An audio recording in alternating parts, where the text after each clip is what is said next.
Not a track guy, but you could create a track around it and then run a business. Well, when I looked at tracks and drag strips, I discovered at the time, and probably is today still, probably the worst business you can create. If you look at any drag strip or track, it's on a third generation. They're dependent on people that want to pay $10, don't even want to pay $10 to come in the door. And there's liability issues, insurance issues, and all kinds of things. So I wasn't looking to do that. But when I announced M1, the first announcement had no track. It was garages, it was fairgrounds, it was an auto-themed restaurant like a Ford's Garage. And I got calls from the big three, literally, all within a few weeks of the Detroit News article.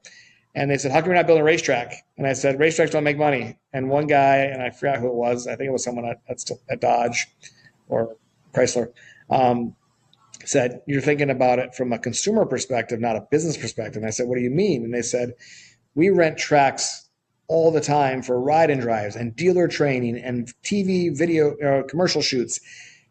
And I said, well, don't you guys have proving grounds? You guys have these amazing tracks in Metro Detroit. He said, yeah, we can't use, those are locked down for engineering. Like we can't, unless you're the CEO of General Motors who's doing a charity event, you're probably not getting on the proving grounds for, they don't want customers there. The engineers are testing confidential stuff. They need to be able to roll out when they want. They don't want to find out that there's some, ride and drive going on the, Ford proving grounds.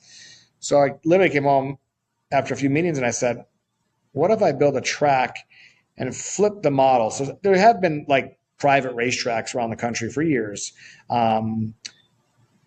I said, well, what if I flip the model where it's not a racetrack for races, sanctioned racing, and for the track day gentleman driver, but I rent it to industry and my garage owner's going to use it for the few hours a week that they're probably actually going to use it. But everyone else is like, have a private racetrack open 7 days a week and no one comes.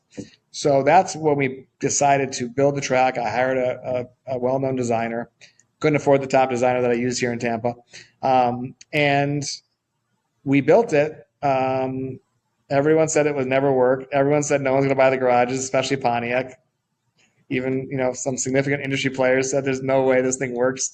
And we started one by one. I dragged a model of a garage. I had one of those fancy models built, and I would schlep that in the back of my Denali, and I'd sit in the Lamborghini dealership for 8 hours, and I'd go rent a table at charity events, and I go to car shows, and I go to Autorama, and guys would walk up, and they go, what the hell is this thing? And I go, this is where you're going to keep your Lamborghini you just bought. And they go, that's a great idea. And then he'd tell 3 friends. And we sold 80 garages before we put a shovel in the ground, and that was the sort of catalyst